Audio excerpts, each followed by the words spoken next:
South ఇండియాలోనే అతి తక్కువ ధరలకి రత్నాలనందించే ఏకైక సంస్థ 6JVR.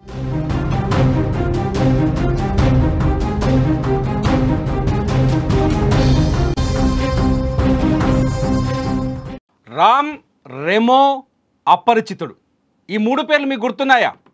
అపరిచితుడు సినిమా చూసిన ప్రతి ఒక్కరికి ఈ మూడు క్యారెక్టర్లు గుర్తుకుంటాయి.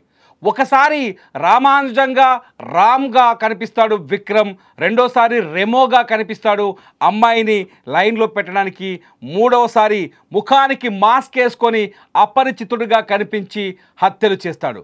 రామం అత్యంత అమాయకుడు, అత్యంత జాలి గుండె కలిగినవాడు. ఎవరైనా అపరిచితులు కానీ సుపరిచితులు కానీ అన్యాయానికి గురైనా బాధపడ్డ సమస్యల్లో ఉన్న వెంటనే స్పందిస్తాడు. రెమో తన స్వార్థం కోసం ఏదైనా చేస్తాడు. తను ప్రేమించిన ప్రియురాలు కోసం దొంగతనాలు చేస్తాడు, ఇంకేదైనా చేస్తాడు. దొంగగా మారి ప్రియురాలి మనసును దోచుకుంటాడు.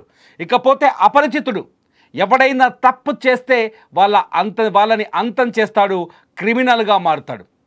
ఎందుకు నేను ఇప్పుడు ఈ టైంలో ఈ కథ చెప్తున్నాను అంటే, కూకట్పల్లిలో సహస్ర హత్య కేసులో నిందితుడు, 14 ఏళ్ల నిందితుడు, మైనర్ హంతకుడి క్యారెక్టర్ని పోలీసులు జువైనల్ హోమ్లో చాలా స్పష్టంగా క్లీన్గా అబ్జర్వ్ చేస్తున్నారు.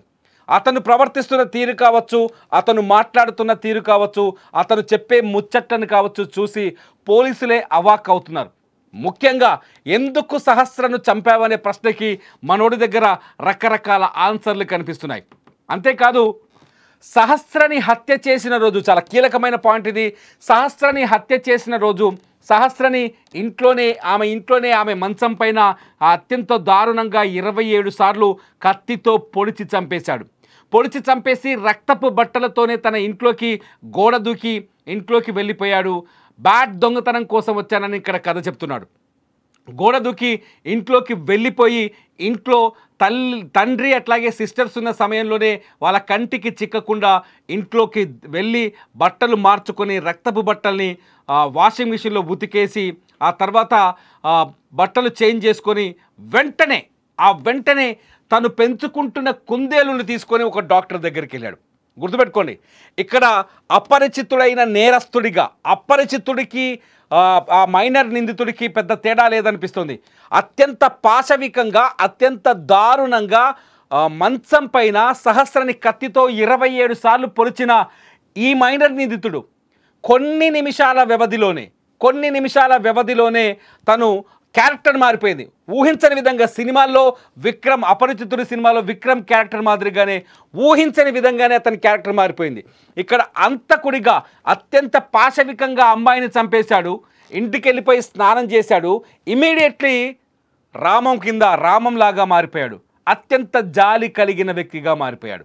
ఎందుకంటే తను కొన్ని రోజులుగా ఇంట్లో ఒక కుందేలుని పెంచుకుంటున్నాడు. కుందేలుని పెంచుకొని ఆ కుందేలు అనారోగ్యం పాలైన ఆ కుందేలుని వెంటనే ఆసుపత్రికి తీసుకెళ్లాడు, బోరున విలపిస్తూ బాధపడుతూ. ఇక్కడ ఒక బాలిక గొంతు మూసి 27 సార్లు కత్తితో పొడిచి ఆ కత్తి తీసుకొని రక్తపు బట్టలతో ఇంట్లోకి వెళ్ళి ఇమ్మీడియట్లీ తన కుందేలు చూడగానే మనసు మారిపోయింది. అత్యంత అమాయకుడిగా ప్రేమమూర్తిగా మారిపోయి కుందేలు తీసుకొని డాక్టర్ దగ్గరికి వెళ్ళాడు. డాక్టర్ దగ్గరికి వెళ్ళిన తర్వాత కుందేలు అనారోగ్యం పాలైంది, ఆ కుందేలు చనిపోయిందని పోలీసులు చెప్తున్నాడు.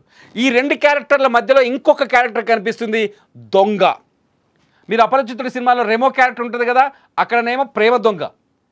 వీడిక్కడ ఒక గజ దొంగ. 3 క్యారెక్టర్లు చాలా స్పష్టంగా భిన్నంగా 3 క్యారెక్టర్లు కనిపిస్తున్నాయి. హంతకుడు, అట్లాగే జాలి కలిగిన వ్యక్తి, అట్లాగే దొంగ. ఈ దొంగకి ఎగ్జాంపుల్ ఏంటో తెలుసా? అతను ఇంట్లో రాసి పెట్టుకున్న లెటర్, అట్లాగే ఎవరైతే సహస్ర ఇంట్లో కొట్టేయాలనుకున్న MRF బ్యాట్, ఈ బ్యాట్ని కొట్టేయడం కోసం దొంగగా మారాడు.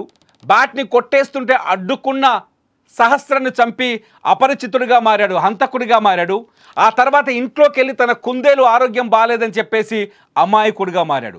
దొంగ, హంతకుడు, అమాయకుడు 3 క్యారెక్టర్లు కనిపిస్తున్నాయి చాలా క్లియర్గా. దొంగ ఒక క్యారెక్టర్, హంతకుడు ఒక క్యారెక్టర్, అమాయకుడు ఒక క్యారెక్టర్. ఇది నేను చెప్తున్న మాట కాదు, పోలీసులు వాళ్ళ విచారణలో కనిపెట్టిన అతని షేడ్స్. ఎందుకు ఆ హంతకుడు ఆ మైనర్ హంతకుడు ఇలా ప్రవర్తిస్తున్నాడు, అతని మానసిక పరిస్థితి ఏంటని పోలీసులు కొంత ఆరా తీస్తే చాలా స్పష్టంగా కొన్ని కథలు చెప్పాడు. కుందేలు కథ చెప్పేశాడు కదా. ఆ తర్వాత చిన్నప్పటి నుంచి తనను బక్కోడా అంటూ కొందరు బాడీ షేమింగ్ చేసేవారు, నన్ను వెక్కిరించేవాళ్ళు, అది చూసి నేను తట్టుకోలేకపోయినాను. నన్ను బక్కోడా అన్న ప్రతి ఒక్కరిపైన పగ తీర్చుకోవాలనిపించేది, తీర్చుకోలేకపోయాను. అందులో భాగంగానే ఇలా క్రిమినల్గా మారాను అని చెప్పుకొస్తున్నాడంట. ఎవరైతే తనను పక్కన పెట్టడం, బాడీ షేమింగ్ చేయడం, ఆ కోపంలో, ఆ క్రోధంలో ఆ క్రైమ్ సిరీస్లకి అలవాటు అవ్వడం, ఒక మొబైల్ ఫోన్ దొంగతనంగా తెచ్చుకున్నాడని వాళ్ళ అమ్మ కూడా ఒప్పుకుంది. నువ్వేమైనా హత్య చేసావురా అని అడిగితే వాళ్ళ అమ్మ నన్ను నువ్వే పట్టించేలా ఉన్నావే అని చెప్పేసి వాళ్ళ తల్లి కూడా కఠినంగా సమాధానం చెప్పాడు. దొంగతనం చేశాడనే విషయం కూడా స్పష్టంగా అర్థమవుతోంది.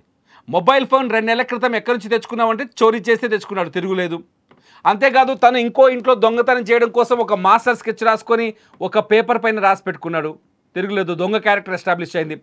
హత్య చేసి సహస్రాన్ని అత్యంత దారుణంగా పాశవికంగా 27 సార్లు పొడిచి హంతకుడి క్యారెక్టర్ కన్ఫర్మ్ అయిపోయింది. ఇకపోతే మూడో క్యారెక్టర్ వచ్చేసి అత్యంత అమాయకుడైన క్యారెక్టర్ కుందేలు కథలో కన్ఫర్మ్ అయిపోయింది. పోలీసులకు కూడా అంతు చిక్కట్లేదు సహస్ర హంతకుడి మెంటాలిటీ పరిస్థితి. పోలీసులు కూడా అంచనా వేయలేకపోతున్నారు. ప్రస్తుతానికి జువైనల్ హోమ్లో ఉన్నాడు ఆ హంతకుడు, జువైనల్ హోమ్లో సంరక్షణలో ఉన్నాడు. అతనికి కఠినమైన శిక్ష పడాలని ప్రపంచమంతా కోరుకుంటుంటే చట్టం మాత్రం అతనికి కఠినమైన శిక్ష విధించే అవకాశాలు లేవని చెబుతుంది. ఎందుకంటే అతని మానసిక స్థితి సరిగా లేదని అర్థమవుతోంది.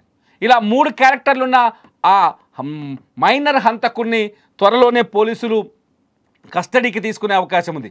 ఇప్పటికే పోలీసులు కస్టడీ పిటిషన్ వేశారు. కస్టడీ అంటే వాళ్ళు జువైనల్ హోమ్ నుంచి వీళ్ళ దగ్గరికి తీసుకొచ్చి మళ్ళీ ఈ కేసులో కొన్ని నిజాల్ని బయటకు కక్కించే ప్రయత్నం చేస్తారు. ఈ నిజాలు ఏంటనేది, అతను కక్కబోయే ఈ నిజాలేంటి, అతని ఒరిజినల్ క్యారెక్టర్ ఏంటి, అతను పోలీసుల ముందు ఏం చెప్పబోతున్నాడు అన్నది ఇప్పుడు అత్యంత భయానకంగా కనిపిస్తోంది. సహస్రాన్ని ఎందుకు చంపాడో అసలైన రీజన్ చెప్పబోతాడేమో అనిపిస్తోంది. అంతేకాదు దొంగతనం ఏ ఇంట్లో చేయడం కోసం ఆ లెటర్, ఒక స్కెచ్ రాసి పెట్టుకున్నాడు, మాస్టర్ ప్లాన్, అది కూడా బయట పెడతాడనిపిస్తోంది. అంతేకాదు కుందేళ్ళు చూసినప్పుడు అతనికి ఎందుకు కన్నీళ్ళు వచ్చాయో కూడా చెప్పబోతున్నట్టుగా తెలుస్తోంది. అంతేకాదు ఒకవేళ ఉంటే ఈ హత్యలో ఇంకెవరి ప్రమేయం ఉన్నా కూడా అతను బయటపెట్టే ఛాన్సెస్ ఉంటాయి పోలీసులు కస్టడీలోకి తీసుకొని ఆ నర్రహంతకుడిని విచారిస్తే. నిజంగా ఒక భయంకరమైన క్రిమినల్, భూమి మీద పుట్టిన 14 ఏళ్లకే ఒక భయంకరమైన క్రిమినల్ తయారయ్యారంటే మన సమాజం ఎటు పోతుంది, మన సమాజంలో పరిస్థితులు ఎలా ఉన్నాయి, మన సమాజంలో నేరాలు ప్రోత్సహించే విధానాలు చాలా స్పష్టంగా కనిపిస్తున్నాయి. ముఖ్యంగా సోషల్ మీడియా, ఓటీటీల ప్రభావం ఈ సమాజాన్ని నాశనం చేస్తున్నాయని చెప్పడానికి ఇంతకంటే ఎగ్జాంపుల్ అక్కడ లేదు. ఎందుకంటే ఇతను చెప్తున్నాడు కొన్ని ఓటీటీల్లో క్రైమ్ సిరీస్ని, మిస్టరీలను చూస్తే తను ఇన్స్పైర్ అవుతానని, ఆనందపడతానని చెప్తున్నాడు. ఈ హంతకుని అపరిచితుడు అనాలా వద్దా మీరే చెప్పండి. 3 క్యారెక్టర్లు, 3 రకాలు, 3 భిన్నమైన క్యారెక్టర్లు, ఇటువంటి క్యారెక్టర్ ఉన్న వాడిని అపరిచితుడు అనాలా వద్దా చెప్పండి.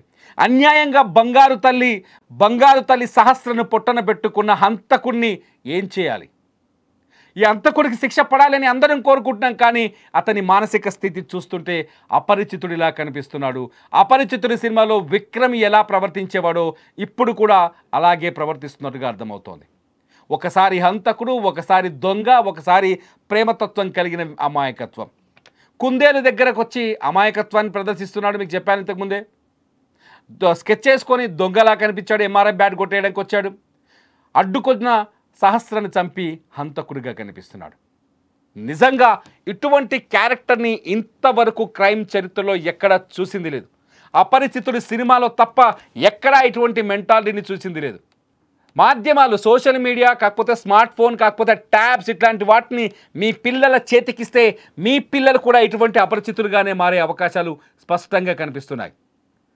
ఏ తల్లిదండ్రి అయితే తమ బిడ్డలకి అవసరమైన దానికంటే ఎక్కువ చనువిస్తారో, అవసరమైన దానికంటే ఎక్కువ డబ్బిస్తారో, అవసరమైన దానికంటే ఎక్కువ స్టేటస్ ఇస్తారో, గుర్తుపెట్టుకొని, అవసరమైన దానికంటే ఎక్కువ లాలూచి నిర్లక్ష్యం చేస్తారో ఆ పిల్లలు ఖచ్చితంగా ఈ సమాజాన్ని నాశనం చేసే నేరస్తులుగా మారుతారు.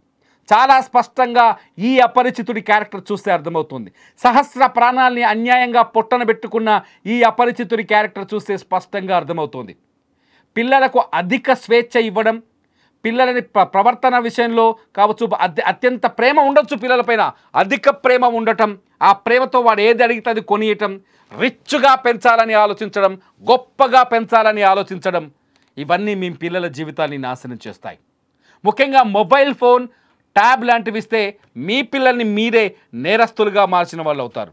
ఈ అపరిచితుడి క్యారెక్టర్ ఎందుకు చెప్పాల్సి వచ్చింది వాళ్ళంటే, మీ పిల్లల్ని ఇలా పెంచితే ఖచ్చితంగా ఆ పెంపకం తీరును మార్చుకోవాలని. మీ పిల్లల్ని కనుక ఇలా నిర్లక్ష్యం చేస్తే ఇక్కడ స్పష్టంగా ఒక విషయం కనిపిస్తోంది. ఎవరైతే ఈ హంతకుడు ఉన్నాడో ఈ హంతకుడిని తల్లిదండ్రి పూర్తి స్థాయిలో నిర్లక్ష్యం చేశారని చాలా స్పష్టంగా అర్థమవుతోంది.